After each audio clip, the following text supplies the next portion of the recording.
The most boring. All right. I've got the most boring look on my face today.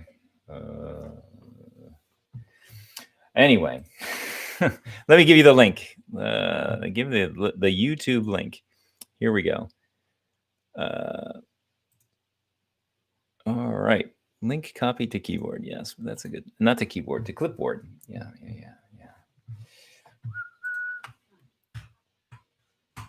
There we are.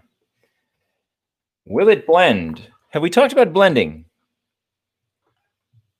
No, good. Okay, I got to make sure. Sometimes I lose track and just there's so much going on in the world.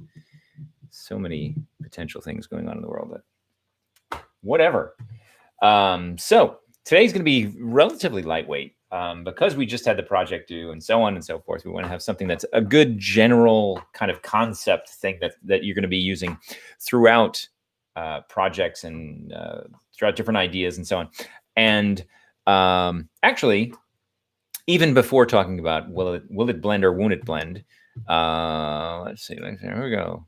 Nope, I didn't transition that scene. There we go. Will it blend? That's the topic for today. But before that, I want to talk about Project 3. So now that Project 2 is out of the way, Project 3 and Project 4 are way more interesting, fun, cool, and exciting, etc., etc. And they're also going to be, you're going to be definitely stretching your creative,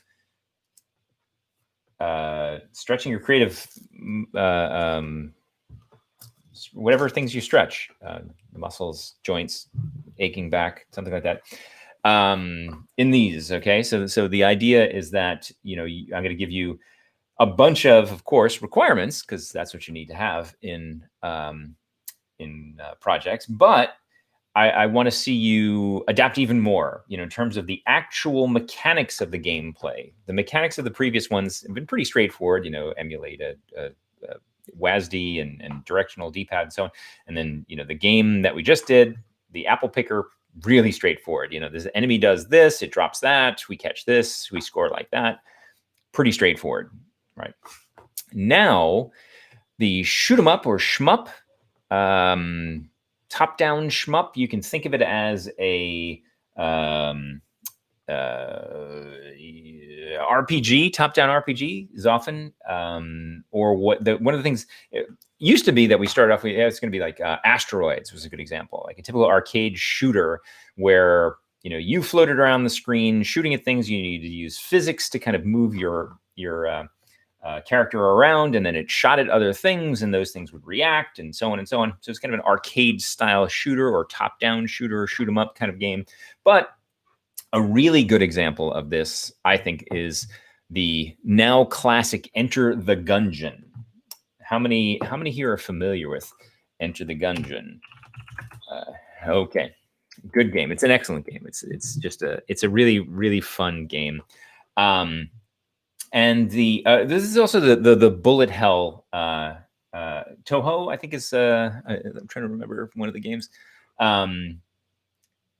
It's definitely a bullet hell type game. Another one of these kind of, it's just enemies shoot all around you, and this top down 2D motion is a plane. It's as if we're looking down into the world. It's kind of the main thing, right? You have an X and a Y motion in the world. Perhaps you are kind of floating, but the idea is that if gravity was in the scene, right? If gravity existed in this world, think about all the games that I just mentioned.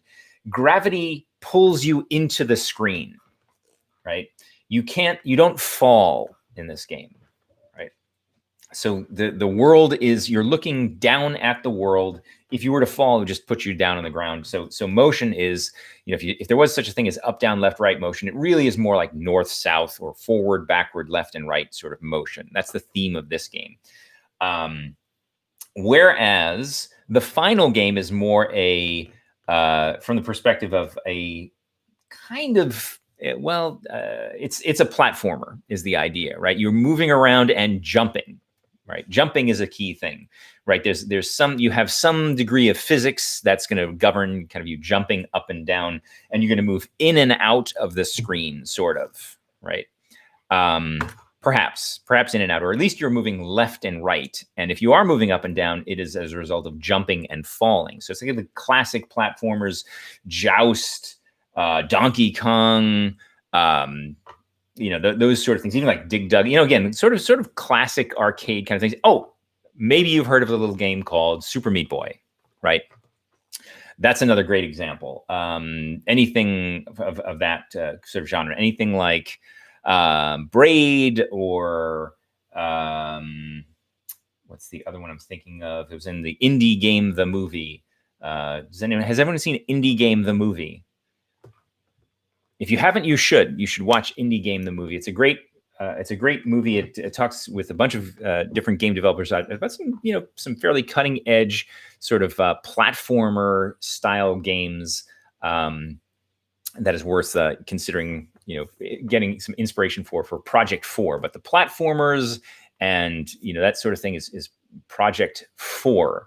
But now we're talking about top-down shoot 'em up sort of style games. And what you need to do, you will have to implement a basic player controller, right? There's going to be some sort of player controller. It could be a character. It could be a vehicle. You're going to use 2D physics. So you're going to be using a rigid body 2D to move it around, and using input axis to control the motion. Okay, we're going to talk about input axes, which is a little bit different than, just using mouse X, mouse Y, and WASD kind of keys, right? There's a piece of the Unity input system called the input system input axes, which I've probably hinted at before, but now we're going to really get into that. Okay, we're going to use input axis to control the motion to get the user's input. And we're going to use 2D physics to kind of move the character around the screen, and also to potentially be moving other objects around the screen. You can imagine asteroids is a good case where things float around according to physics, and then you shoot at them and you are propelled, by thrusting an engine and so on. But really anything kind of falls into that category. You want something to move, you apply physics to it, right? You want to move around the room, you're using physics. You're applying forces to objects to get them to move. You're moving in reaction to forces and so on. We're going to apply those, right? But we're not going to have to worry about gravity all that much, right? So we're kind of going to leave gravity out of the equation in this game for the most part. All right. The player should have at least one simple projectile attack, right? Which means, you press the fire button. There's going to be a fire button axes that we're going to use again, the input system for, and it's going to fire a projectile in some direction, right? You can have a couple of different choices, potentially, what the aiming mechanic is, right? Do you move with the WASD keys and aim with the mouse, for example? Or do you just shoot in the direction that the character is sort of facing? Get some choices to make there. The player character will have limited lives, classic kind of life and scoring kind of thing. If you want to vary from this, please just let me know, propose something, but let me know before you do it. You score based on destroying enemies or bribing enemies or leading enemies or doing something. So generally, there's going to be some kind of projectile thing. In my Enter the Coinjin, my little coin throwing answer to Enter the Dungeon or Enter the Gungeon, I flip coins at characters and they get paid off, or I can kind of lead squirrels around the scene and drop them off in their squirrel hole. So we kind of do that. There should be a high score. Keep track of that, just like we did in the last game. We should have at least 2 types of enemies with some sort of unique movement or kind of personality. Often, in the case of the asteroids game, we use that as an example. There's one passive enemy and one active enemy. What that means is the passive enemy just kind of floats around doing its own thing. It's just there kind of in the way. It doesn't really, its motion isn't affected by the player, right? Just does its own thing. It's a whatever, just does its own thing. The asteroids, they float around, they react. If you do run into them, if you shoot them, they do react, but they don't chase the player, right? So at least one of the enemies has to have some sort of chase to the player, right? We're not going to get really, really elaborate and have, path planning algorithms or AI. We're going to have just sort of the nuggets of AI in terms of, oh, is there a mechanism for the player, for the character, for the enemy to be seen, or it's the other way around? If I guess for the enemy, can it see the player, or can the player be seen? What does that mean in the case? Obviously, we're sort of, this is all a simulation. There's no actual vision in our game here, but there's going to be something we're going to define when an enemy is facing a direction that they would be able to see the player, and certain other conditions would be met. Very, very simple kind of AI-ish sort of stuff going on. Very, very simple. So there's going to be that one sort of passive thing that is unaware of what's going on in the world, and then one active one, which is going to say, okay, when I see the player, I chase the player or shoot at the player, or do something like that. Right? That's the one enemy should hunt the player and fire at the player. Right? There's some sort of attack down here that we had on this line. One enemy should hunt the player and fire at the player attack. There should be two types of power-ups, either dropped by the enemies or fading in magically. So maybe there is some sort of, they get dropped by a truck that just wanders around and it drops things. Or maybe they spawn because they're, pumpkins grown in a field, or something that sort of makes some design sense. Use your imagination. Okay. In the game, everything should collide with what it is supposed to collide with. Maybe you need to use the collision matrix. Maybe you're using tags. Maybe you're using whatever. But things should generally, collisions should be used. They should occur, right? It should, the world should be interactable to some degree. There should be some concept of enemies coming in waves based on some kind of time or completion that increases difficulty. So this should be a progressive game. Right? There shouldn't be just a one kind of, okay, you got here and you win sort of thing, and you're done and it plays exactly the same every time. There should be some sort of progressive nature where, as the game is being played, you spawn X number of zombies.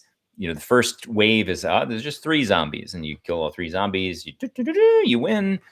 And now you're presented with the next wave, and perhaps now there are 5 zombies, and some of those zombies can shoot. And you complete that one, and you move on, and and so on and so on, right? So there should be some notion of waves and time or completion, and the player should know what wave they're in, how they've played, and so on. Okay, so via sound or graphics or anyway, that's that. One of the challenging bits of this is that if, as the player potentially dies or comes out of the game, or as enemies are being spawned, or even the case of like more asteroids being put on the screen, we need some way of keeping track of them and generating things such that active and passive enemies, they should not collide with the player on spawning, or ideally with one another. So what does that mean? Well, if you have the game and the player's in the middle of the scene and you randomly spawn a whole bunch of asteroids, and there's the chance that, an asteroid will spawn directly on top of the player, that's terrible. That's a ripoff. It feels terrible. You just like totally lost a life only because a random asteroid spawned directly on top of you. And, that's no good. So we want to put some algorithm in place. You want to design some sort of algorithm. We'll talk about lots of different ways to potentially do this, to check what's in the scene, where is the scene, where am I spawning, and so on, to figure out, should I spawn there? Is it a valid spawn point? And so on. Okay. Where was the last place I spawned? Where am I spawning in relationship to enemies in the screen, and so on and so on. Okay. Whew. All right. So this is that. You should, of course, have sounds for explosions and bullet firing and asteroids and whatever they are. We want sounds in the game. If you have thrusters, they should make a noise. If you have bullets, they should make a noise. If you have explosions, hopefully they make a noise. All right. And along with that, I forgot, you should be using at least one particle system as an effect. Okay, you can use that for explosions. You can use it for thrusters. You can use it for projectiles. You can do all sorts of cool things with particle systems, and we'll talk about those in a bit as well. All right, so don't forget start and end scene, some sort of staging announcements, that sort of thing. We want to do that sort of stuff as usual. And All right, get out of the way there, you silly thing. Want that to disappear. Why isn't it disappearing? Yeah. Come on, stop. There we go. Demonstrate that you understand the following: coroutines and interpolation. So these are going to be two maybe not entirely new concepts for you, but they're going to be important ones. Boy, that should really just draw that if I'm hovering over that area and not just if I move the mouse at all. That's terrible. Terrible UI design. Oh, gosh, Google, you're terrible. Anyway, so you have to do something to incorporate, and there's lots and lots of ways to do this. Coroutines and interpolation can be used for just about anything. So there's lots of stuff. And, should throw this in there as well, you should probably think about using animation, right? To some degree. You can use it as simple as animating the character as it moves around, or perhaps you use it for your explosions, or perhaps you use it for animating some sort of motion that a particular thing does. You know, the user gets a key and animates a chest opening, whatever whatever. There's lots and lots of ways. So there should be some use of animation, interpolation, coroutines. We'll drill down on what that means as we go. But this is the basic template for the project, right? So this is going to be, your first, as far as this, it's going to be a real game of your own design entirely. This is the genre and kind of the normal cliches and tropes of this top-down shooter sort of genre, right? You're familiar with genres. You may not be familiar with the term trope. Does anyone know what I mean when I say trope?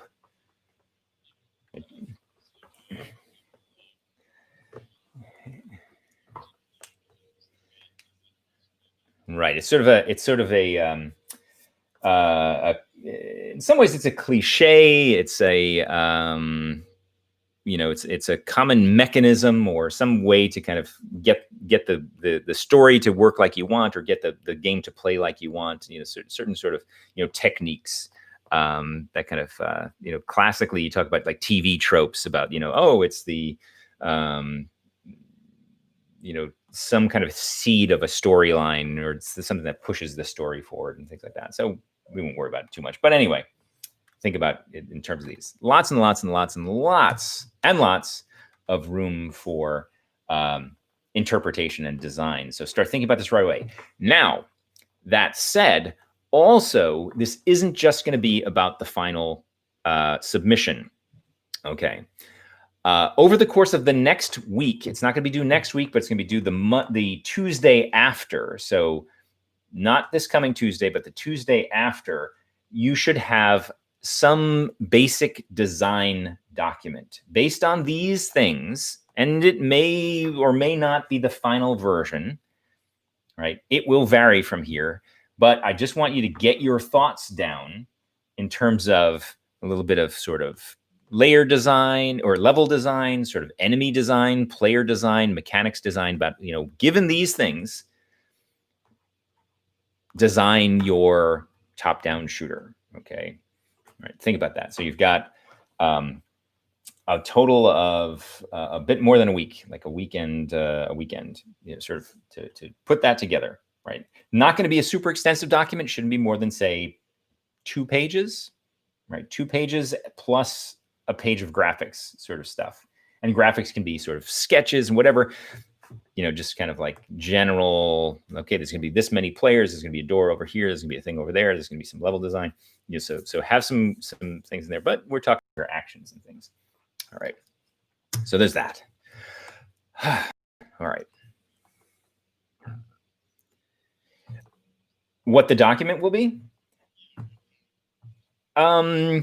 Yes. Yeah. We'll talk about that a little bit during each of the classes leading up to that. But for now, it's really just, imagine it, I'm very freeform in this class in terms of, just the first thing you want to do is you want to jot down your ideas. I wanted this to be sort of a living document to say, okay, here's my basic ideas. And then it could potentially evolve, right?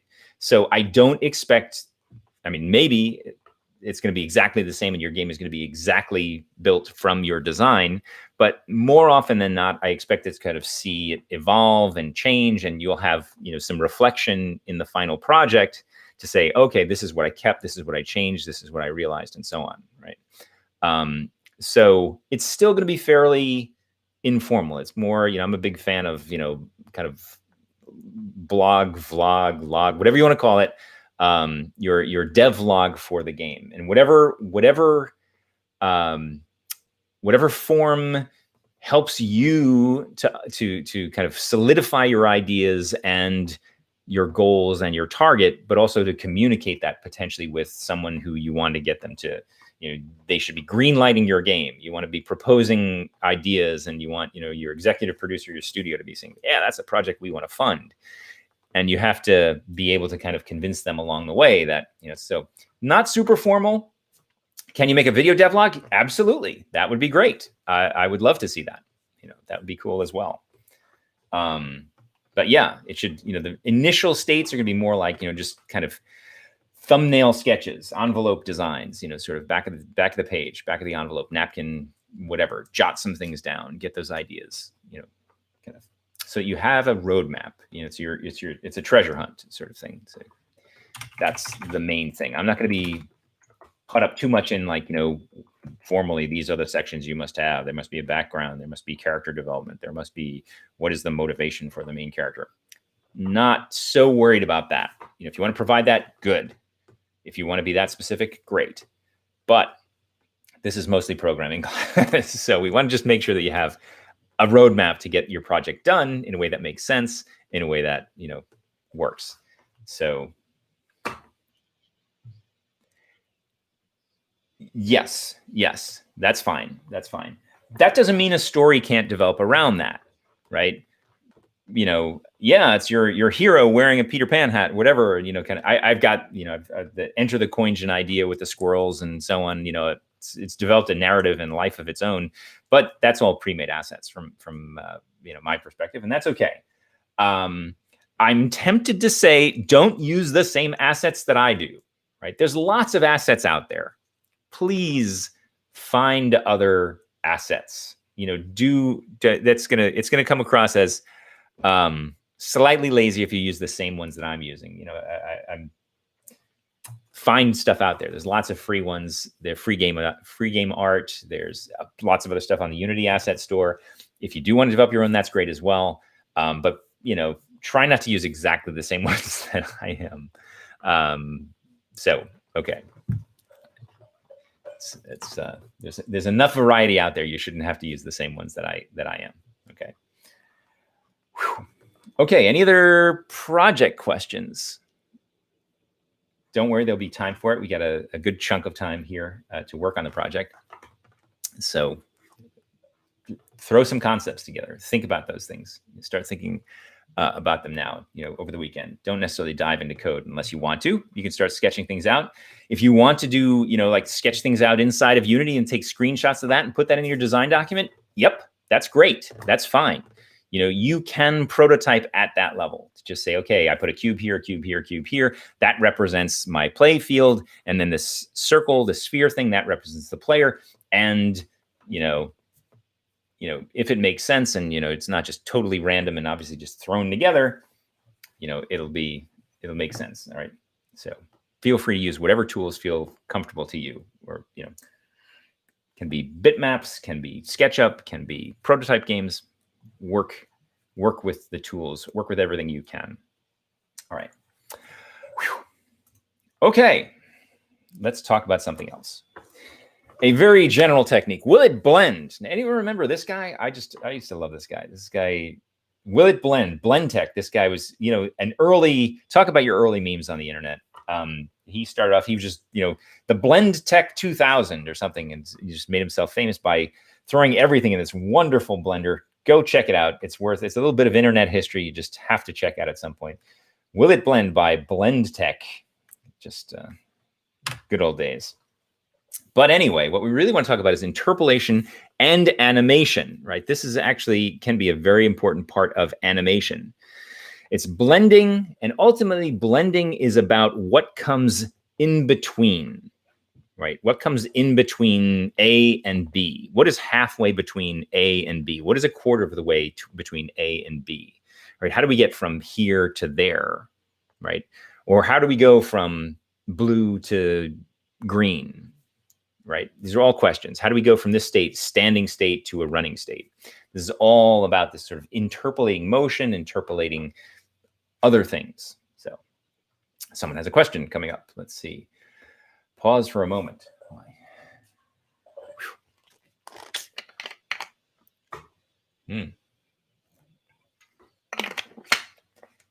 Nope, no question. All right, if there's a question, I will do my best to circle back to questions. All right, first off, a public service announcement. I'd love to throw this one in there. Sometimes I forget. Some of this you can now, actually you can ignore, but not really ignore. If you are, this is going to be more and more important, if you are a CS concentration, if you're a computer science concentration, you're going to want to pay more and more attention to your code, right? Start adopting best coding practices. These are things that actually exist. There's lots of great books. There's lots of great resources about best coding practices. I highly recommend just Google best coding practices, take you to Wikipedia, talk to you about this wonderful guy. I've been following Steve McConnell's work and Code Complete. I used to buy a copy for every one of my software engineers. I bought a lot of copies of this book over the course of the years. Best coding practices: save your sanity, reduce bugs, right? No reason to always reinvent the wheel every time, right? Adopt good habits in how you code, right? So that when you come back to something, you'll be able to understand where you left off. When you implement something, you're going to have like a consistent way that you have developed over the course of time that works, right? This is best practices about, doing the things that we know works and that we can rely on, right? There's sets of informal rules that software development community has learned over time that can help improve the quality of software, right? We can all learn from stuff that works. We use that. Now, one of our best practices, we like to put your RCS ID in your file names in your scripts, right? You also want to check your products with a clean build or on a clean machine, potentially, if you are, giving somebody else a copy of your game to run, right? Don't assume that just because it works on your machine, it will work on everybody's machine. Now, thankfully, in the case of the Unity collaboration engine, this makes this a little bit less important than it used to be, where people would be like forgetting that they used some kind of package that that wouldn't be on the instructor's machine and be like, I don't have that, I didn't use that pathfinding algorithm and you didn't include it in your project, so you lose. Thankfully these days the Unity engine and team collaboration take care of some of this stuff, but remember, as you start developing games, that when it comes time to distribute them, you're going to want to test them as well, build them, clean them, get them to work, that sort of thing, make them identifiable. This is the big thing about, put your RCS ID in your file names and in your scripts, especially as you're working on larger projects with teams. You want to know who was the person who thought up this crazy algorithm in the first place. You want to have that in there. Okay, back to the good stuff. Averaging and blending. So usually this class, this one does, this works better in a highly interactive form here. What's the average of 2 and 6? Somebody go ahead and type that into the chat. Average of 2 and 6, right? Now, the nice thing about this is you don't have to the fear of raising your hand and so on doesn't matter. But okay, what's the average of 2 and 6? Somebody type it. Go ahead. Knock me out. 4. Very good. Very good. That was tough, right? That was a really, really tough one. How did you know the average of 2 and 6, right? There's 2 possible choices here. Well, 2 possible right choices here, right? Let's see. Someone's typing something. Let's see. The average of 2 and 6. How did you know that? Right. Yes. The formal way is we say, okay, you want to sum the 2 numbers, divide by the number of things that we are trying to take the average of. So the answer was typed 2 plus 6. There are 2 values, 2 and 6, divided by the number of values we have, which is 2. So 2 plus 6 is 8. We divide that by 2, we get 4. Okay. Now, one of the other answers, there's probably a few others out there, is that you might intuitively have said, well, okay, 4, because 4 is 2 away from 2, and 4 is also 2 away from 6. Sort of some new math here, right? I don't know if you remember that, the new math or critical thinking and so on. The relationship between these numbers, I could say intuitively, what is, the distance between the two of them, right? So I could say 6 minus 2 gives me what? 6 minus 2 gives me 4, and half of 4 is 2. So if I add 2 to 2, that pushes me into the middle of that. Or if I subtract 2 from 6, that also gives me 4, right? So what is in between, what is the average of two numbers, is not just, this straight formula of, taking the average, the sum over the number of values, but it is the value that is halfway between. Right. That's what's important about blending from this perspective, why we kind of go beyond just, we calculate, you can calculate them the same exact way as a typical average. But when we're talking about blending and motion and so on, we want to think about what that relationship it is. How do we get from point A to point B? And how do we figure out things along the way, right? That's sort of the challenge. This is the normal way we would think about it. 2 plus 6 divided by 2. Jacob nailed that one, right? So it's A plus B divided by 2. Sum over the count, right? That's the standard, beautiful averaging formula, which is also related to this notion of blending, right? Because it does give us, in the case of 2 at least, it gives us that value that is that mélange, that mix, that perfect point right in between the two. And as we get into higher numbers of things, we're blending more and more of them. Well, it's still, it's going to give you that kind of central point within the set of things. We're going to do mostly blending between 2 points here, as opposed to kind of multi-dimensional. We'll talk about that a little bit more. You can imagine, as we start to average between things that are multi-dimensional, like maybe they're red, green, and blue, or they're X and Y, we have to consider, okay, how do we average across multiple dimensions? We'll get into that in a minute. So here's an unlabeled number line with 2 points on it, right? So if I said, what's the average of these two numbers, right? Here we're into this situation where it's tough without the equation of, this plus this. We don't really know what this is or this is. Right? Maybe it's 1, 2, 3, 4, 5, 6, maybe, but we don't really know. This is an unlabeled number line, unlabeled. So we really don't know what the two values are, but it's still pretty obvious, right? How many of you would guess that this is the average? Probably, I'm assuming none of you. You're going to guess that this is the average right here. This one, right? Right? Hopefully, this one. Okay. Glad to hear that. I'm glad to hear that. Someone said yes. So yeah, I'm gonna like this. That's the average, right? That's a good thing to say because that's the right thing. Okay. Let's see if I can. Oh, my combination of my. Right, it's halfway between. It's a point that is equally distant from the elements of the set, right? If I were to say something crazy, like say, well, again, this is, I'm hinting at the future here. I'm getting ahead of myself. I said, okay, say you had this point, and this point. And I said, well, what's the average of those? It's going to be something like that, right? Something that's equally in between all of these, right? It's a little bit trickier, but we'll get there, right? Let's subtract those or get those out of the way. Right? It's that notion of in-betweenness. So once again, we have our unlabeled number line. And we might say, well, what's the number that is 25% of the way between these two numbers? Right? So in the interest of time, we'll just say, well, that would be 50%, and then 25% happens to be half of 50%, so it's probably this one, right? Maybe? Or is it this one? Well, that's 25% of the distance from there and 25% of the distance from there.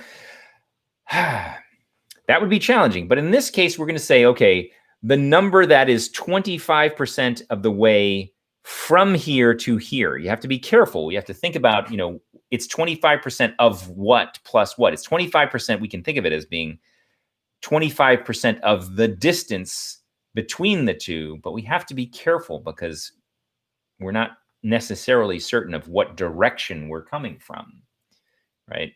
This is 25% of the way towards this one, but this one is 25% of the way towards this one from the perspective of that one, right? So the nice thing about 50%, or just the in between is in between, right? Got us there. That's the kind of fun one, right? But we're going to say in this case that somehow we knew that we wanted to be 25% by just straight up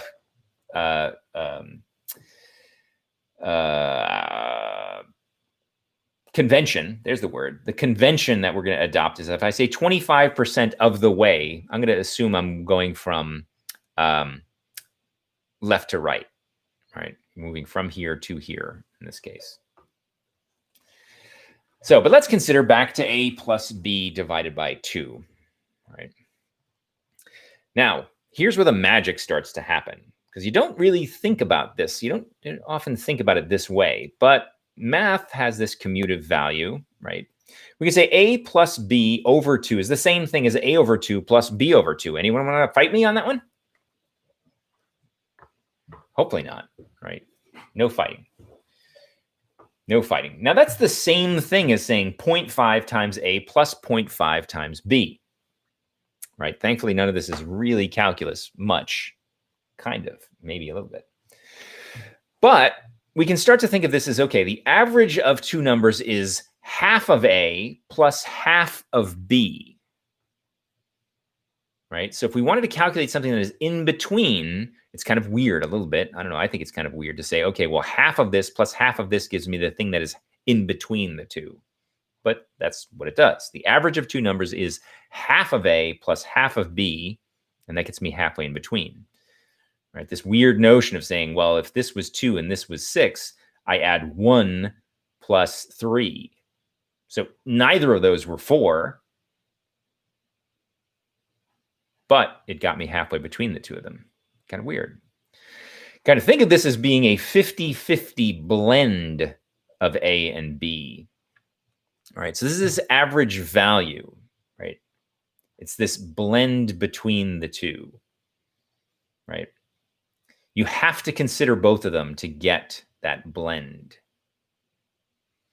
So it's a 50-50 mix of A and B, 50% of one, 50% of the other.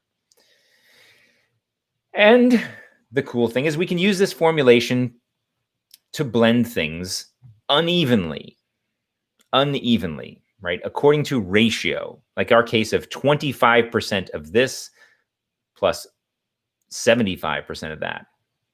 Or this is actually 75% of A plus 25% of B. It's kind of weird, right? This is going to be mostly A because it's nearest to A. It's more unlike B because it's furthest from B. Slightly weird, but yeah, that actually works. This is a 75-25 blend of A and B, right? How much of A, how much of B? And now we're being explicit, right? We don't have to have that assumption baked in that said, oh, okay, was that 25% of this or 25% of that? We're saying explicitly it's a 75-25 mix, 75-25 blend. And these are called coefficients. These coefficients are called the weights of the blend, the weight of each of these parameters, right? This one is weighed towards A because it is, tipped in A's favor, right? These are the weights of each of them, how much they contribute to the new value, right? Normally, In the case of averaging and blending, we want these things to add up to 1. If we want it to be in between the two, these things should add up to 1. If they don't add up to 1, if your coefficients don't, you're going to wind up with kind of odd, watered down, weird things, but we'll avoid that. But generally, you're going to want to use any blending weight you want that adds up to 1 or 100%, 1.0 or 100%. That would help. That would basically define this range of possibilities in between and including our endpoints, right? Because if we said weighted this one 1 and this one 0, it would be this one. If we said this one weighted 1 and this one weighted 0, it would be this one. Okay. So sanity check, 25% of the way between 2 and 6 is what? 3, that's right. 25% of the distance between 2 and 6 is the same thing as saying 4 times 0.25. That's 1. That's our quarter of the first one. And add it to 2 plus 1. And we get that 3. So we start off with the value that we're at. We add a certain portion of the second one to the first one, and we move from there. Okay. Or you can think of it the other way around. Like we were saying, 75% of 2 plus 25% of 6. Ta-da. There we go. Whew. So generally, we can say A, some portion of B. We use S and T. So S, how much of A we want, and T is how much of B we want. Now, the nice thing, what we like to do, because as you'll notice what I just mentioned about wanting to add up to 100% or wanting to add up to 1, that's the relationship between S and T here. We want to adopt that to say, okay, we want it in between. We want it to be part of that set. So we can say S plus T equals 1. And you know what? This turns out to be pretty simple. Again, this isn't crazy advanced math and calculus. We can say, all right, let's just subtract T from both sides. So we get S equals 1 minus T. So now we can just represent both pieces with a single variable. One is 1 minus T, and the other one is T. Okay. Because it's implied, right? We control the balance of the entire blend by just changing one number. We just have that movement, how far along the line in between the two do you want to be, right? You think of it as two compatible views. This is our mathematical view here that we just came up with, 1 minus T times A plus T times B, which is a blend of some of A with some of B, right? Or you can look at it, a number of different ways, right? Subtracting some portion of A and adding it to B, starting with A and adding some of the distance between the two, right? Think of it whichever way, or just, put it in the back of your head and say, okay, I get it. All right, I'm interpolating. Whew. What's that? Ultimately, T is just our magic number that tells us how far or what distance between the two, what the proportion we want of one to the other. Exactly. It's between 0 and 1. All right. Any decimal between 0 and 1. Okay. When T is 0, we get A, right? There's none of B being blended in. We are at the starting point, right? T is A, or T is 0 because it's blend all of A with none of B, right? So if we were interpolating from A to B, we'd be at A because T is 0. Now T, coincidentally, hint, foreshadowing in the future, T could stand for something like time. Foreshadowing there. Start with A, add none of the distance between A and B. So at T equals 0, start at A and add none of B. So when T equals 1, we get B. So after our thing has taken place, after we have turned the knob all the way, we got to our destination. We got to B.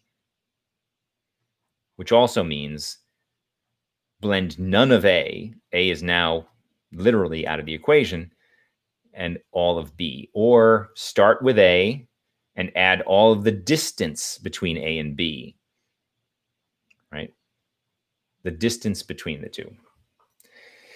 So however you want to think about it, you can choose basically there's a single knob called T, and that we use to tune what we want to go between the blend of A and the blend of B that we want, okay? It's just a float. It can be just a float that says, okay, here is the potential range from 0 to 1.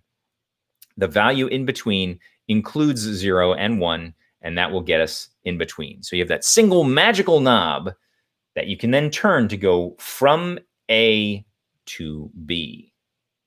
It's pretty cool, right? Now we have something that we say T, we can go from A to B. And as I hinted before, can we blend or mix data besides just numbers on a number line, one-dimensional numbers? Can we blend more complicated things? Can we blend compound data? Yes, we can blend certainly more than just floats. If we're thinking just mathematically, then it's easy, right? We can just say, well, okay, blend 2D or 3D vectors, for example. It's a cinch, right? We just say, all right, let's look at each component separately, but at the same time, right? Separately, but simultaneously. So you say, okay, how much of X, how much of B, you get the new portion of X. How much the Y, how much the Z, right? So we can use that as interpolation, right? We can interpolate in multiple dimensions, just as a conceptual point, right? We can simultaneously interpolate in multiple dimensions. This is nice because we can blend vectors. We can even interpolate positions. So at T0, we're here. At T1, at the end of the interval, we're here.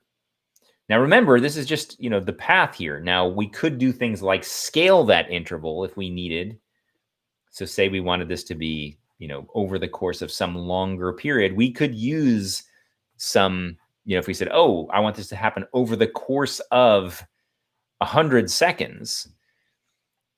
What do I do is I say, well, okay, I have the amount of time that has passed divided by 100. That would give me the percentage, right? That's why this is a percentage from 0 to 100 or 0 to 1 that defines that path. And then we can scale that according to anything because this is a percentage, right? 35% of B and A, B minus A is here, right? Which is 35% of BX minus AX and 35% of BY minus AY, right? So the A component, or excuse me, the X component here and the Y component here, and it gives me that percentage in between. So 35% of the way gets me there. And continuing on, 65%, yep, move closer. 100% got me all the way there. Right, so now I've reached B. I've covered the distance. I have added the vector that is the difference between the two to A and gotten to B. Right? Amazing, right? So you might ask yourself, can you blend any data at all? And by any, I mean all data. Right? Can we use this for, we kind of talked about this for positions now. So imagine you had things like other stuff, but you can't exactly blend everything. You can try, you can certainly try, but it's not necessarily going to give you the results that you might think, particularly with certain values, right? Mathematically, sure, you can try it, but you'll wind up with some problems, right? You need to be careful. Not all compound data types will blend correctly with this approach. You'll get numbers that make sense, but they are not really going to represent what you think they are. For example, color, Euler angles, yaw, pitch, and roll, matrices, quaternions, In fact, there are a bunch that don't work. Okay, so you want to be a little bit careful. So let me give you an example of something that doesn't quite work. Okay, for in the case of RGB colors, right, you can work it out. Say, okay, here is bright red, 100, and here is bright green, right? So what is the average of bright red and bright green? Right. So if we said blended the two with T0, that's going to give me 0.5, 0.5, which is a dull, swampy color, which is sort of a brownish, weird, maybe that's not, it's not halfway along the spectrum. It's not halfway along, where you think, we didn't get this yummy yellow in between, which if you looked at the rainbow, which is where we want to, instead we wind up here because of the way that the color system works, right? So as you're interpolating, tesseracts don't blend. Interesting choice, interesting idea. But yes, it's really, again, mathematically we can figure out what the numbers are, but you have to be careful about what they represent, and ultimately, how then are you resolving those things into the space that they belong in? Like color spaces, a little bit funky, in the case of RGB. Now, there are different color spaces that maybe you wind up by using different color spaces that can blend, right? For many compound classes like RGB, you might write your own blend method that does the right thing, right? For example, when interpolating color, red, green, and blue, you might consider converting to a different color space, right? There are different ways to represent color. What HSV is, different color space. Anyone heard of HSV?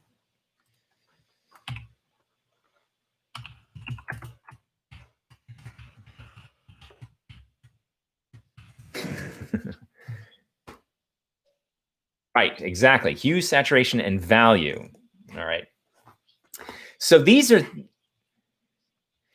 things where there is consistency across, and if we do things like there's other values as well in terms of like if you can express color in terms of intensity, brightness versus the color components and so on. You can say, okay, interpolate in between. If you do convert to HSV, then you might blend the hue or this or three of those things, and then convert back, and you're going to wind up a lot better off than if you try to interpolate between red, green, and blue, right?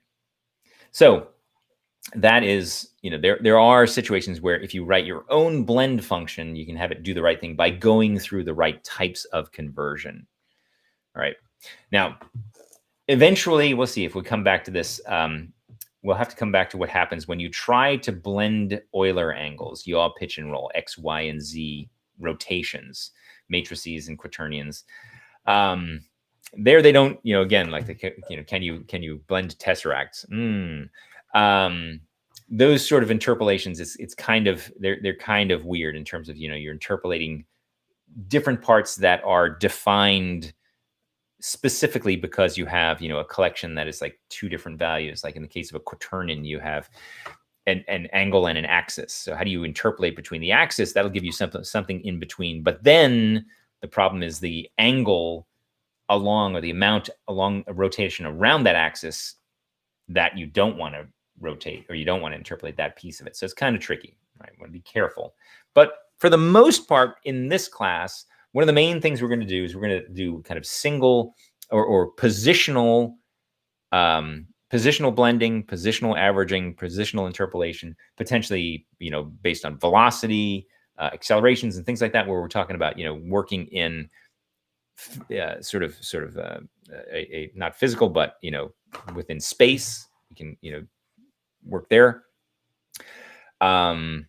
and also more like one-dimensional interpolations for certain types of things. Interpolating sound, volume fading, for example.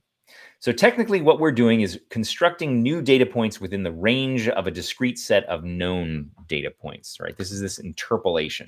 Right? We're kind of creating stuff that didn't exist in the first place, right? Or is along a path right? We want to create some in-between values. Mathematically, this is called interpolation. So feel free to look that up. There's some different types: linear interpolation, piecewise, constant, spline interpolation, and so on. We're going to be thinking, simplest case, we do some straight kind of linear interpolations. Okay. What interpolation is doing is we're just changing the blend weight over the course of, generally we're going to be we're blending over time, right? In the case of motion, it's all about blending over the course of time, interpolating between A and B. We want to go from A to B. So we blend those two positions. We wind up with the intermediate, the interpolated points in between them, right? So if you turn the knob T progressively, right, we don't just set it to some particular position. We don't just teleport into the middle of motion here. We move from one place to another. So we're sort of cranking slowly from T0 to T1, right? So if I were to, let's see, I'm trying to think, let's see if I ask it as a question. Right? The rate at which you turn that knob is what? Right? If I turn that knob at a fixed rate, what could I refer to that rate as?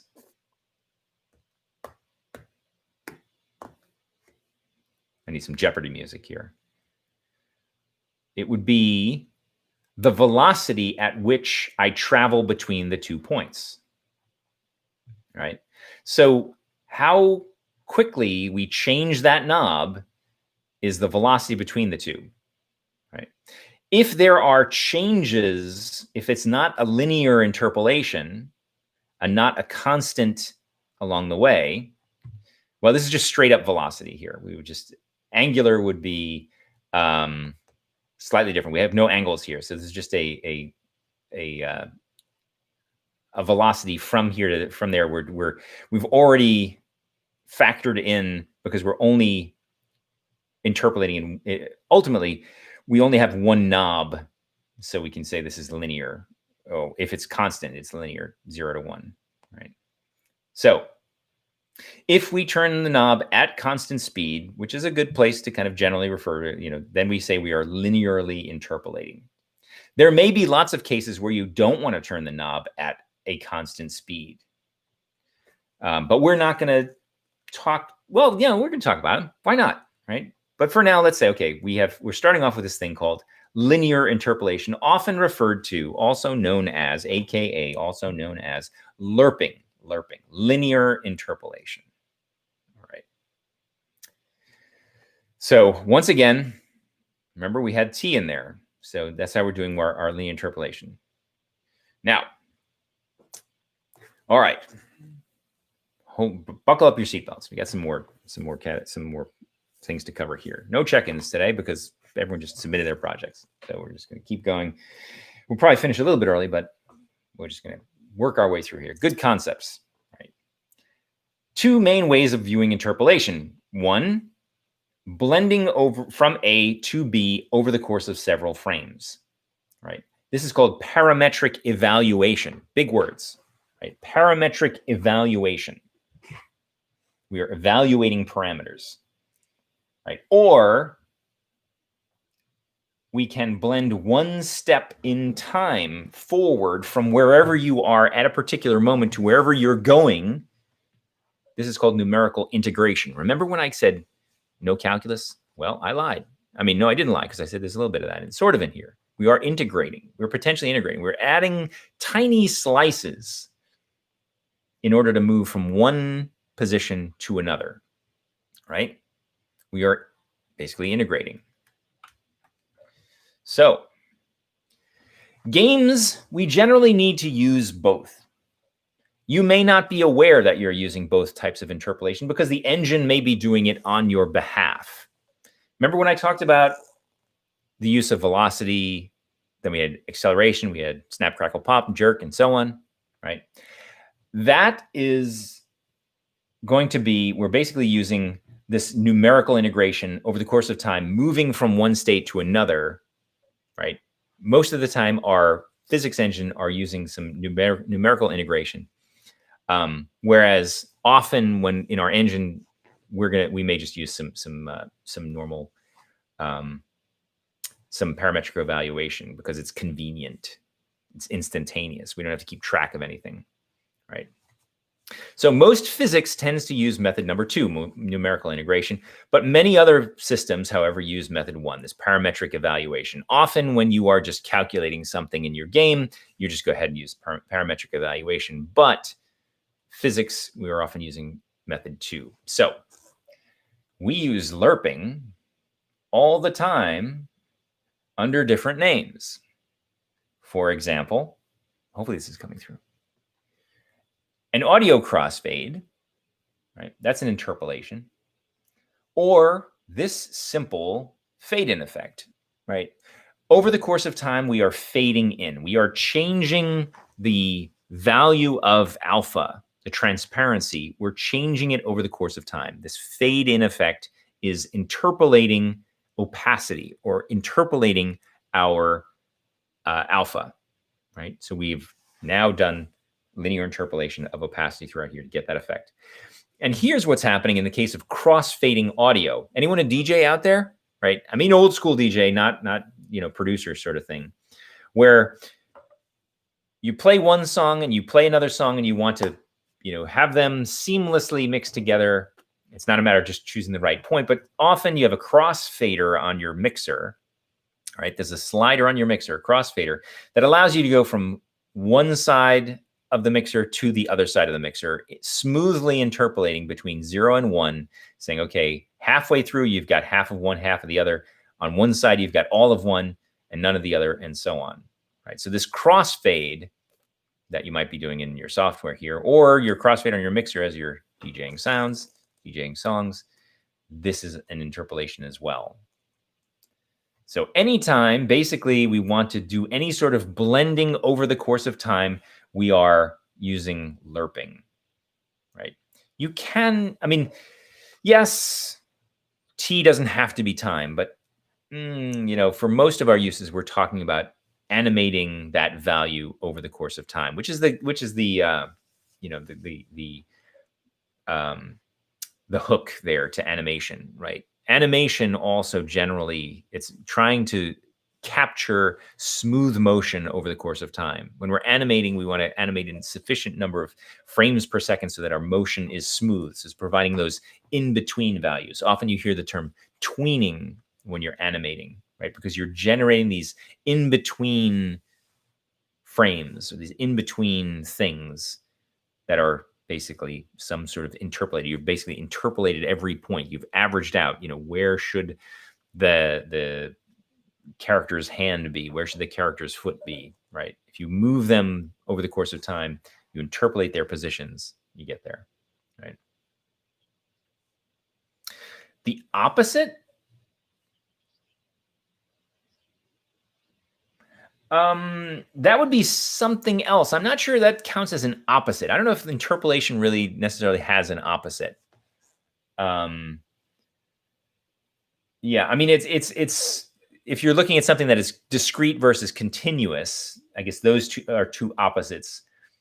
But that's more the issue of sort of the numerical integration versus parametric evaluation.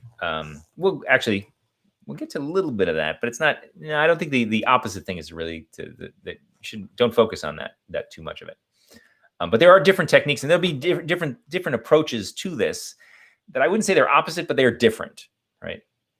But anyway, the bottom line is that we have, nicely, thankfully, built in for us a number of interpolation functions, linear interpolation functions in the math library. So math F lerp, we can interpolate between A and B over the course of T, right? We even have built-in interpolation for vector 3. We have, vector 2, vector 3, and we don't have one for color. So if you want to interpolate color, have fun, write your own. What do we use for T, though? We talked about time, right? Time seems to be the obvious thing, but as we hinted, there's this notion of velocity. What velocity do you want to interpolate? How fast do you want to turn the knob, right? You can determine that, and you want to say, well, okay, generally we are increasing t with time, right? As time passes, we are moving from 0 to 1. The actual value is, I mean, certainly relevant, but it's sort of arbitrary. If we said, okay, we want to go from 0 to 1 over the course of 50 seconds, we could just say, okay, look at the clock and say start at 0, get to 50, but at 50, we want it to be 1, so we just divide by 50, and that gives us a smoothly changing value between 0 and 1 or 0 and 50, mapped. We're mapping that 50 seconds into that 0 to 1, right? So it might seem like delta time is a good thing to use, right? We could start accumulating time. So at some point we just say, okay, start, we fire a starter's pistol and we say, okay, now whatever that time is, that's our starting time, and then add delta time every time we want to do something, and that'll give us some portion that moves us closer, right? And that will give us our difference between that time, the current time, and our starting time. So we could do that, but let's assume, let's see if we can figure out, we're going to interpolate now. Think about what we've now learned about interpolation. We want to linearly interpolate X position inside the update routine. All right, so this isn't just about interpolation now. This is the use of interpolation, how we might do it. One of your intentions, you might say, okay, I want to interpolate, I want to move X, I want to move from X equals 0 to X equals 10 over the course of time. Assume that, yes, I'm going to start at some time, start at this value, and then end value. All right, so I want to interpolate over the course of 2 seconds, right? Starting time, okay, here we're going to start now. Starter pistol goes off, we save the current time. And we say, all right, while, and time is being updated automatically over the course, just runs, right? So we know this is changing, and we could say, okay, time, the current time, think of time.time as being the current time, and from the current time, we subtract our starting time. That's going to give us some amount of time that has passed, right? So eventually, as long as it is less than our total amount of time, we say, okay, here's our time, our proportion. So at immediately, time.time minus start time is going to be 0 divided by lerp time. So this t is 0. And we will then say, okay, transform position, new vector 3, mathf, lerp. And we're going to say, here's the starting value, here's the end value, and here's t. Here's that portion of time that has passed during which we want to go from 0 to 1, which we've scaled our 0 to 2 to be between 0 and 1. And that looks like what? You think that seems like something valid, right? We're using this while here to say start at time 0 and then keep going until you hit time 2, right? What's the error with that? What's the error in logic here? Now, you have to think about unity. You can't just think about, yes, if this was just a while loop, maybe it would work. But in unity, this is not going to be happy. Any ideas there? Any thoughts? What's wrong with this? If you tried to do this inside update, whoops, darn it, inside update here. Now, anyone hesitate to guess? Anyone want to try? Why wouldn't this work? Why wouldn't you do this in Unity? Come on, go ahead and type.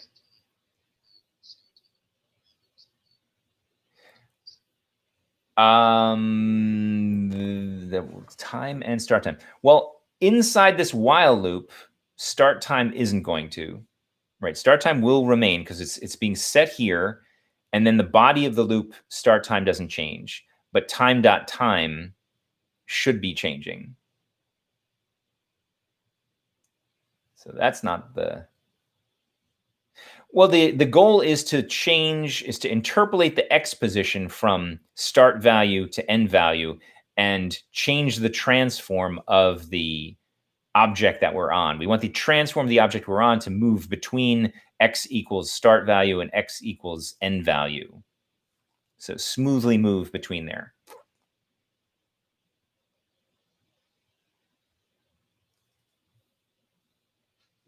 So if I were to type this in, do you think this would work?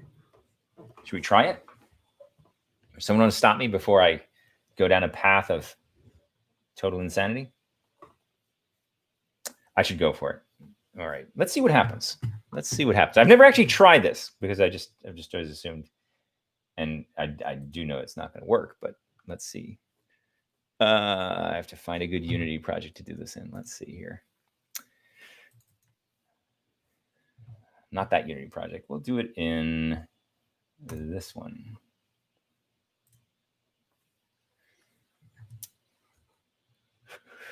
Come on, Unity, where are you?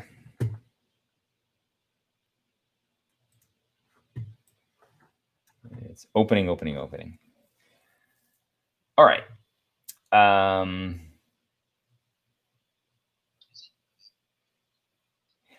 Mathematically, no. Mathematically, it is correct. It will calculate the position between, well, yeah, it depends. It might calculate it correctly. That's why here's the problem. I'm gonna before, because Unity is taking too long to load. Now, the problem here is, remember that update is happening. An update happens once per frame it gets drawn, right? So if we want to change the position of something, we change something on the screen. In order to see it, we need to change its position time, or at least, at some interval, that the frame changes, that another call to update happens. Now in this loop where we said while, and we just changed the transform's position, this is a really tight loop here, right? The Unity engine hasn't had a chance to do anything. It hasn't had a chance to call another update function. So it's just going to calculate this value, move that or change that position, but never actually move it on the screen, because no other updates have happened, because it basically ran this enough times if time.time actually got incremented, right? But there's this tight loop in here where update, it never got out of here, right? It's very, very, very dangerous if you're not careful calling any sort of while loop or any sort of loop inside of update. You want to be very careful of that. It's okay to iterate over objects, perhaps, or iterate over, the baskets we have on the screen. Say, okay, run this bit of code 3 times because of the number of baskets, or, find this in an array or something like that. That's fine. But anytime we're trying to update the position of something, the appearance of something, make it more red, make it glow, make it fade in, make it move, doing that as a typical loop here in update, not too good. It's not going to work. This may very well be an infinite loop here, right? So one thing we could do, and this will work, is that you'll notice now we've eliminated the loop, right? We've eliminated the loop inside of update. Now, okay, Unity came back here. So let's skip the new version for a moment here. And I'm going to do this in such a way, and I'm going to also demonstrate the debugger here. For those of you who haven't totally embraced the debugger yet, here's going to be a refresher on the debugger and why the debugger is so gall darn. Anyone say that sort of thing? Nobody says that's. I'm just trying to be whatever. So darn important. So let's open up a scene, new scene. There we go. Lerp scene. All right, let's demonstrate some interpolation here. So we have our lerp scene, and let's put an object in the scene. And so go main camera. There's our main camera, and we will put in let's right, so we have some images, and we have, nope, not that. We just grab one of those, put that, our favorite, into the scene here. So now we have a little soldier Mega Man in the scene. And we're going to try to move this by putting a script on this.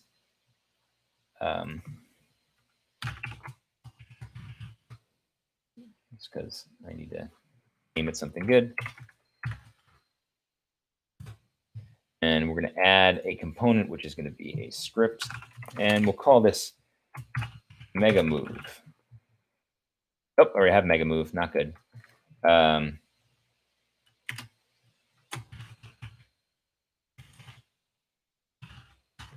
Move 2, we're going to call it.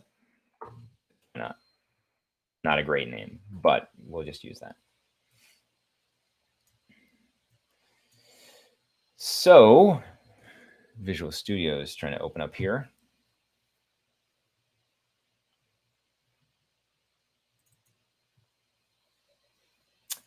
And let's pull this code here. So I'm going to grab that, just like that. Nothing like cutting and pasting code from PowerPoint or a Google slide thing. So, okay, we're going to interpolate the motion. We're going to say over the course of 2 seconds, we're going to move from start value to end value. Let's give those some numbers here. Let's say, well, first off, we have to say float t, because that's our value we're going to use here. So we want that to be, and then we need a start val and an end val. So I'm going to, I don't know, public float start val equals 0, and val equals 6.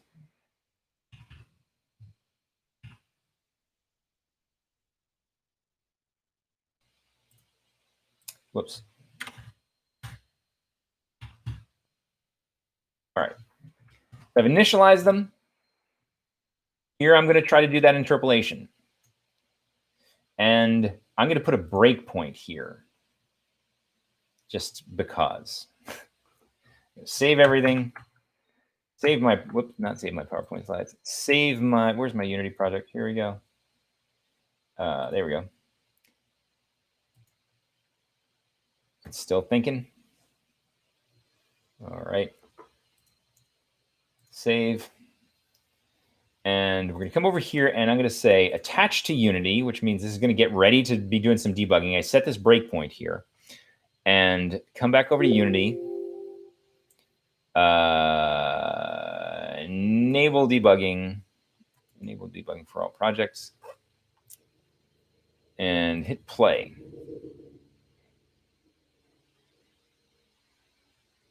It's thinking.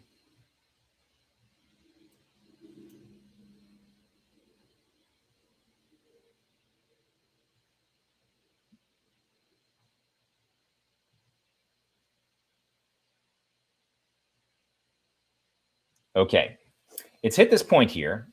Now, if I were to say, let's look at Unity here. See, it's doing the right thing.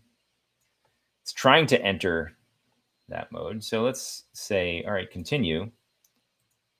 And every time I hit continue, it's going to just keep in this loop here, right?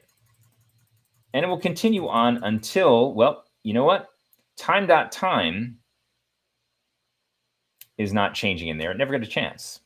So even time.time, I think, is not being updated because we are in this tight loop. All right, so this would be bad. This would be a bad thing to do. All right. So let's go ahead and stop that. All right, we don't like tight loops. So I can say stop. Stops our debugger. And let's see, is Unity? Unity is not happy over here. Okay. Good example. Don't make Unity mad.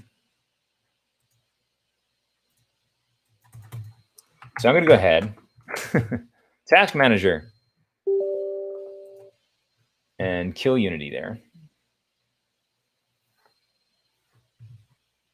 Unity, where are you?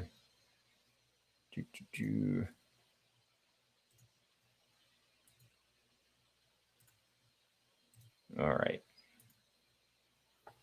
So we killed Unity. Let's go back. Let's open up our project again and try to do this the right way, or at least a little bit more of a right way.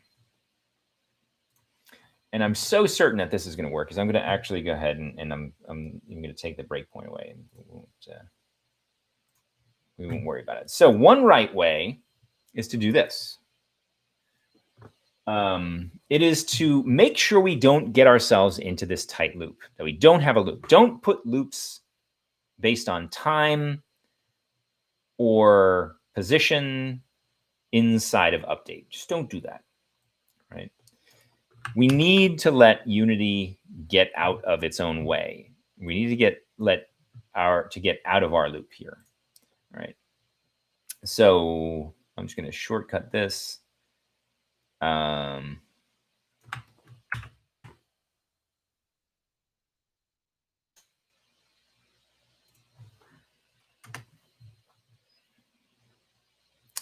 And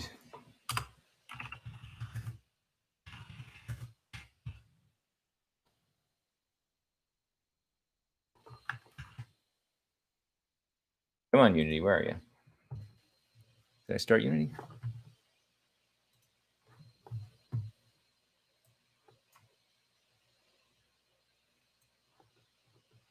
Okay, Unity is kind of back. It's actually a little clunky today.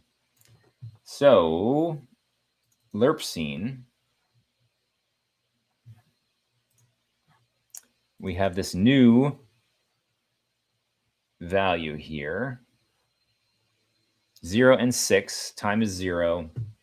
And it's going to start. And now, instead of that tight loop, we have this loop that's, or not loop, it's going to be a conditional that every time we're going to use update itself as the loop and say, all right, update is going to be called 60 or 144, or however many times a second. And every time through, it's going to compare the value that this happened at. Now,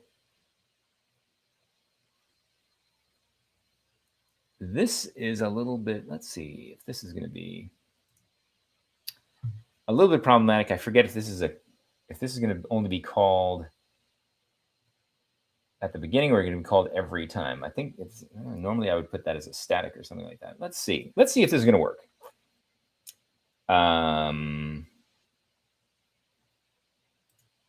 Let's see. That can run because it's not in a tight loop, so it should work, or it should at least not blow up. All right.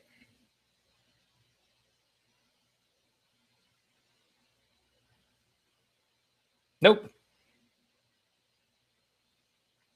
Not moving. Why is it not moving? Well, I think it's not moving because this is getting called each time. That's a bad thing. So let's do this.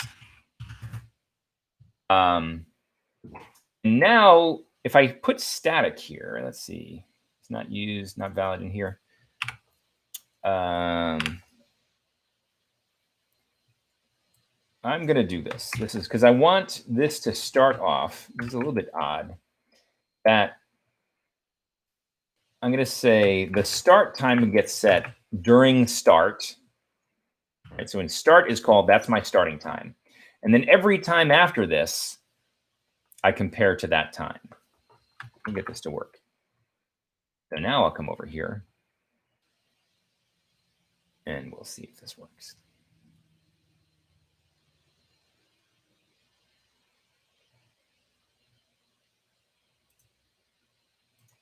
What happened there?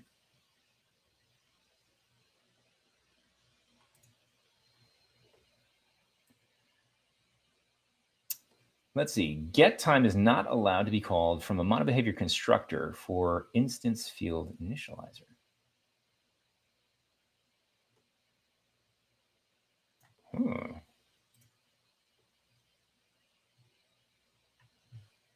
That's New.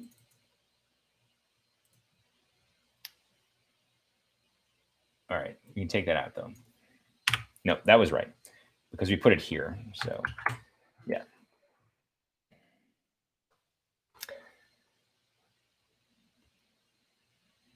See, we did call it in start.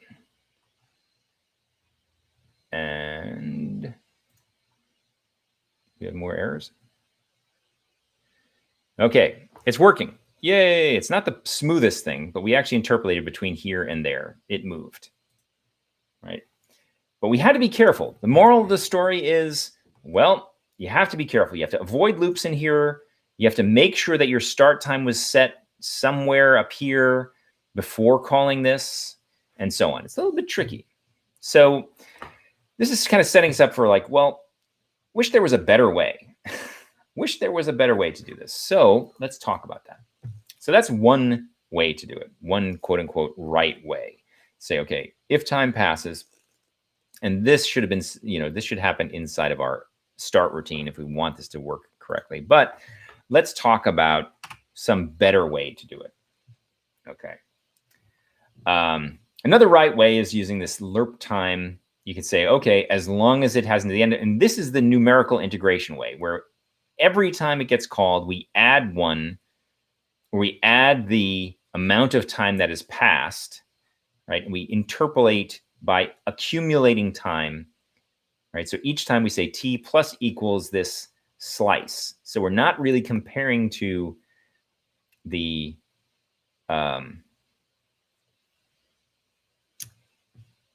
clock time, but we're just using the elapsed time. Notice it's also saying here, set t to 0 when activated, right? Or when the start routine. So we could do that. This is going to be the same. Alternatively, though, let's see. The better way to do this sort of thing is to avoid doing time-based stuff like this in here, and we're going to do them in something called coroutines, which we're not really going to talk about today. We're going to kind of power through. But the basic idea, the moral of the story, the lesson here is when you are interpolating, you sort of have to be careful about how you're doing it in these loops because you have a starting time, you have an ending time, and it can be painful. There are ways you can do it properly, probably properly in a coroutine, but there is another way. There's yet another way, which is interesting, and this is a fun one. This is very useful. Does anyone remember something called Zeno's dichotomy paradox? This is kind of a fun one, right? Anybody heard of Zeno? The paradox, right? Why don't you go ahead and explain the paradox?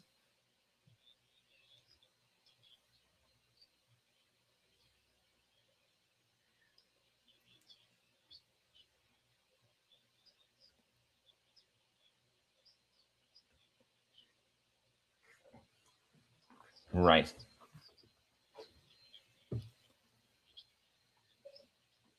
Right. Okay. So let me summarize that just a little bit. We say, okay, yeah, the idea is that that which is in locomotion, that which is moving, must arrive at the halfway point before it arrives at the goal. Right? Makes perfect sense. You want to get somewhere, you got to get at least halfway there before you actually get there. But if that's true, then what happens? You're always getting halfway there, and you have to cover these infinitely small slices potentially, and you're never going to get there because you're always going to be busy getting halfway there, right? That's the paradox, right? You get a halfway there, then a quarter way more, and then an eighth, and then a 16th, and all the way down. You keep slicing the distance further and further and further, but you never actually get there, right? But obviously we do. We get there. We can get there. So we're going to think of this idea. We're going to use this as a way of sort of interpolating without worrying about where we started from or where we're necessarily going to wind up. Instead, we're going to say, okay, we know we want to move towards something. And if we keep moving towards something by some interval, excuse me, we keep moving halfway there, or maybe even a tenth, a quarter of the way there, or 10% of the way there. If we keep moving towards something, eventually we'll get there, right? That's the weird thing about the paradox. It doesn't matter as long as you are continuously moving towards something, eventually you'll get there because you're moving your way towards there, right? It's kind of weird. So we can say, let's not think about the starting point at all and just move a fixed percentage of the distance to the goal from wherever we happen to be right now, right? So we say, all right, let's start off, given my current position, I want to get to some other position and move 10% of the way there. That's what this line is telling me here, right? We are interpolating based on my current position to a destination position, move 10%. Go 10% of the way there. And that works. That actually, we will get there. At some point we will get, we can let it just keep running in a loop. It would infinitely run.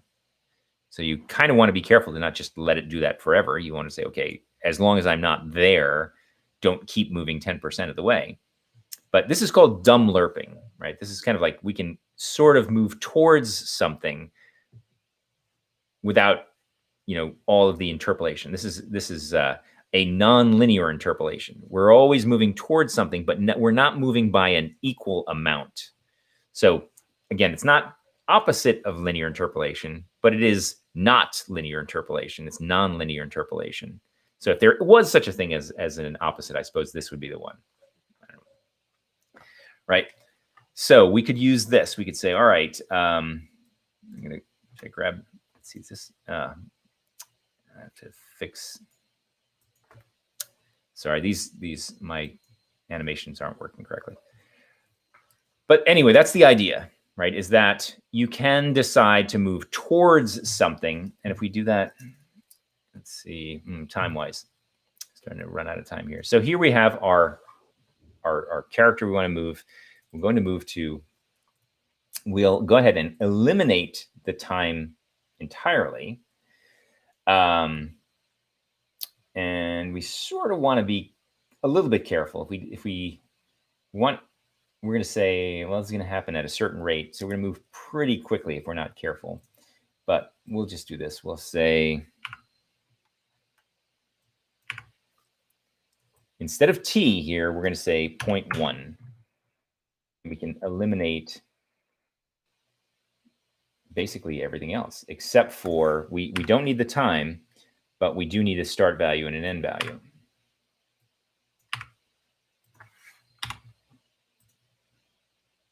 Right. So this is the dumb interpolation. Just say, okay, don't actually move to that position, but move 10% of the way there. Pretty quick. Maybe too quick.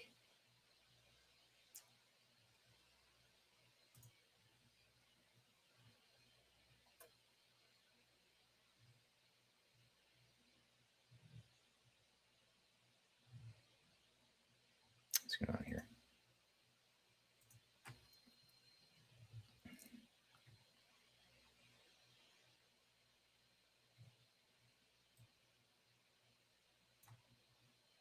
Did I move there so quick that I didn't even notice it?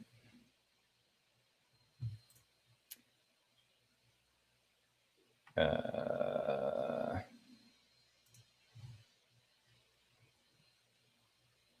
go ahead and say attach that.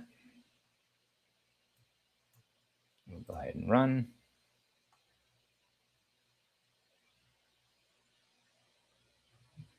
Yeah, we are actually. So if we were to look right now, transform position, you'll see here we are, negative 2.61. So x is negative 2.6. And we'll say continue. So now it's at 0.6. So we started at 0. And we're moving between here and there. Oh, sorry. I did, this is not good. This is not good. This is bad.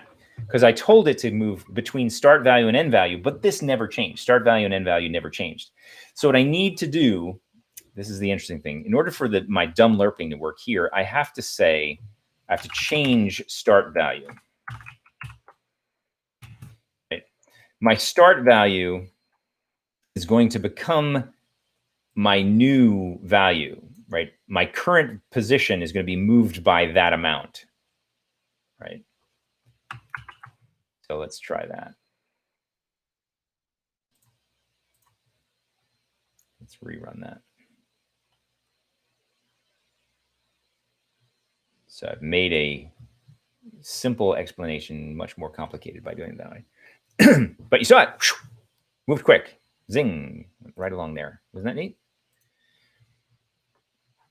Now, if I wanted to slow it down, I basically have to slow down the rate at which it is called.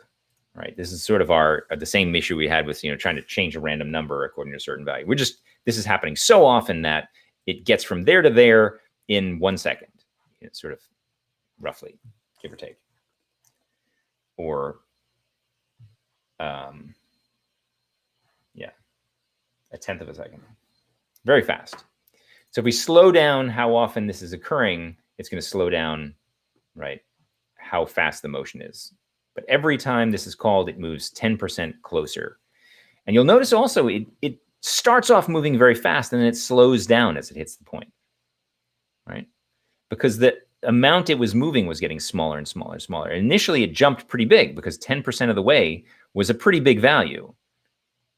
But then it got smaller and smaller and smaller. And now it's actually still moving.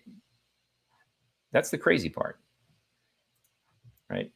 If I stop here, you'll actually see, and in this case, it's gotten close enough that for all practical purposes, it's hit that point. But it's still running. It's still trying to get closer to that value, which is kind of wild. So there's it running Zeno's paradox right there in front of our eyes, right? It is actually just continuously running that, not in a dead loop. It's just calling it once per frame, so that's okay.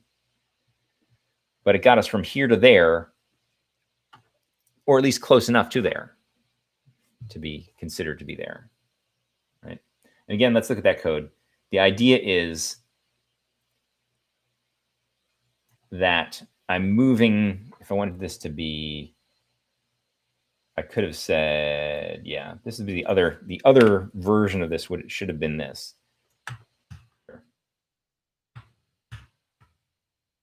There we go. Say start at this position, which is the current X value, and move until it hits this value, right? The end value, which is going to be 6. Right, so we can eliminate start value. Start value is actually set by my position in the game. I'm going to say move from the current X position towards this ending position and move 10% of the way there every time, right? That's what this is saying.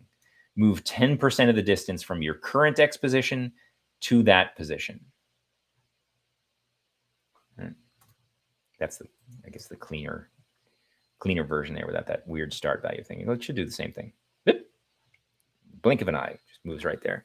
Hopefully that came across in the recorded stream there. All right, so in the case of interpolating things and movement, you may very well want to move things unevenly or non-linearly, right? That what we just did there was definitely non-linear because it moved 10%, then 10%, then 10%, which is not the same amount every time. Right? It didn't move a certain value, a certain amount of X. It moved a certain percentage, right? Which is why it was nonlinear. If you move the same amount every time, then the motion is going to be smooth and linear. But you might very well want the motion to be nonlinear. If you think about the real world, things don't instantly accelerate. They don't instantly hit the speed, right? When you get in your car, you don't instantly, some cars, if you have a Tesla, it does a pretty good job of it, but it still has to accelerate from 0 to 60. It takes a certain amount of time. It's not like 0, boom, you're at 60 immediately, right? That's acceleration. In the world of animation, we think of these things called ease in and ease out. And that's basically accelerating the amount of acceleration into a movement. Easing in, we use, it's a nice shortcut, we square t. T is going from 0 to 1. So we set up this exponential curve here so that t increases very slowly to begin with, but then it accelerates quickly as it moves on, right? So it's going to go, the speed is going to start slowly and then speed up right away. And you can do the opposite. You can ease out, which is going to be speeding up really fast and then slowing down as you reach your target. And that's just a simple calculation here, 2t minus t, right? So if t is, say, 0.7, right, we wind up with 1.4 minus 0.7 squared, right? So we're still always winding up with a value in between here. So here's t at 0.75, producing a value that is like closer to 0.9, whereas down here, when t is 0.1, we get a value out that is closer to, or sorry, this is 0.5, 0.05, sorry. 0.05 is similar to 0.1, right? So it's almost twice the speed, numbers nearly double here, but then slowly kind of decelerating here, so easing out. And you can even combine the two, which is really what happens in animation. This is one of the keys to selling something, selling movement as being fluid and natural. You ease into a motion, then you ease out of it when you're done. Okay. And this is the shortcut formula to create that ease in, ease out. 3t squared minus 2t cubed. Sounds fancy, but it works out to be this wonderful smooth curve here. 0.5, we get to the center right at halfway through, but we kind of speed up into it, start slow, speed up, and then slow down. Okay. Whew. Fun. Now we modify t in place. We can actually just use our formula directly with t. Now, this isn't going to work in the case of dumb interpolation, the dumb lerping with Zeno's paradox, because t isn't changing. We're just using a certain value. But if you wanted to actually change it over the course of time, you just ease in by adding t squared, add easing out by 2t minus t squared, and 3t squared minus 2t squared times t cubed. Yeah. All right.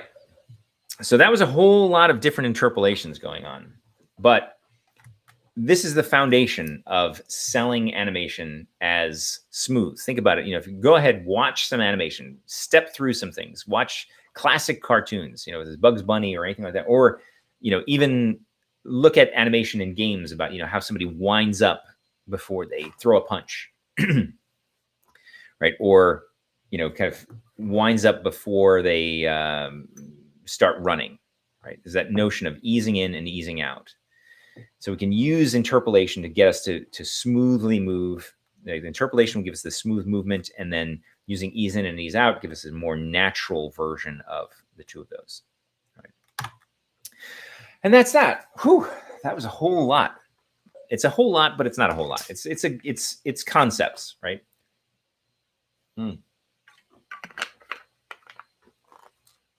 Well, it's animation and motion in general, right? If you want to move, like even in the case of our little character just moving over the course of things, for that motion to seem more natural, we want something to, start, move gradually, get up to a certain speed, and then decelerate as it reaches a point, right? So it's all about selling motion as being real, right? That's why easing in and easing out are important. Otherwise, your things are going to move very linearly, very robotically, right? So if you have something that's going to swing, like a pendulum, for example, if you want a pendulum to look convincing, you can use ease in and ease out and interpolate the amount of rotation around a certain point, right? So to like slow down as it reaches the top, and then, it'll be fastest, it'll be moving the fastest at the very bottom of the swing, which is what it should be, what would really be doing in the real world, right? You can go through the trouble of calculating all the physics, but the nice thing here is just kind of a shortcut around physics. It's kind of a when they're animating cartoons, when they're, using that sort of motion and so on, they generally, use these sorts of shortcuts to produce the desired result, but not necessarily have to go through all the physical simulations in order to make it work. If you want, you can certainly add velocities, add forces, and the Unity physics engine will do a lot of these sort of things for you. But if you're trying to script a motion, not emotion, but a motion, you want to script motion, you probably want to use interpolation and easing to make that motion look good. Make it look like it has mass, make it look like it has, some form and substance, as opposed to being just a calculation. So it's a big, these professional animators, they rely on this. I do stop motion for the fun of it because I'm a masochist. And when you're doing, one of the things you're always trying to do in stop motion animation is to apply this sort of ease in and ease out, or any types of animation. If you're doing, animation by hand, or you're designing an animation of a 3D model, you want to take these things into account. Because even then, it's basically a way of baking in acceleration and deceleration in ways that make physical sense. Whew. Okay, that's enough for today. And officially, I'm starting the weekend. Why not? So have a great weekend. And I will now have the fun of getting down into all the projects. If you haven't submitted your project, please do it as soon as you can. Remember, it's never too late to submit, but there are penalties if you haven't contacted me with good reasons as to why you have submitted a late project. But a late project is always better than no project. And let me know if there are any issues and so on. And we'll I look forward to playing everyone's projects over the weekend. Start thinking about your design. Go through those basic steps or the basic requirements and think, how could I interpret that? Play Enter the Gungeon over the weekend. Play your favorite shoot 'em up. Play Asteroids. Play, try to find a bunch of inspiration for that kind of top down, or maybe it's an RPG, or maybe some combination thereof. Right? Lots of good stuff. Whew. All right. Have a great one. I'll be watching the chat if anyone wants to type any questions, but I think I'm about talked out, and I think I'm going to be going out to dinner soon. Yes.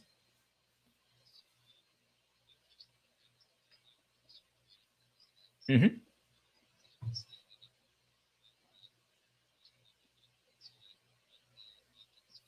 Mm-hmm.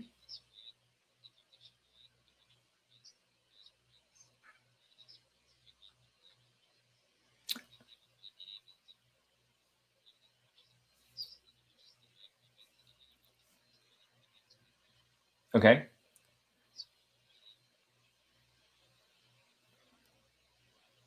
I'm okay with that.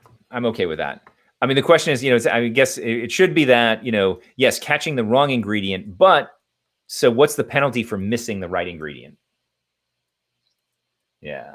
So technically, that's, still would be, but as long as you implemented the penalty the right way, and the question is, so if you, I'll have to look at it and say, well, if you catch the wrong ingredient, do all of the ingredients or whatever that's in flight, do they all get destroyed and allow the player to kind of, okay, as long as that piece of it is still there, then you've really, you've implemented the mechanics and the techniques all in there. The biggest thing I would worry about is if you sort of like just weren't doing the list management, or you kind of skipped over that whole piece. But all right, very good. Yeah. Let me know. I mean, this one, I always assume there's gonna be lots and lots of variations from here. And there's lots of room. I'm not saying exactly what any of these power-ups need to do or where they're going to get dropped and so on. So you should be able to still do lots and lots of crazy things. I mean, I think pretty much Enter the Gungeon, or Asteroids would both fulfill these. And you can imagine, they're on, very much different ends of the spectrum. Even like certain race games, you could easily hit all of the points in the rubric. Very, very, very, very different games with this one. So I'm hoping everyone kind of checks everything. Let me know if you're totally outside the box, though. All right, you too. Take care.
Am I still streaming? Yes, I am.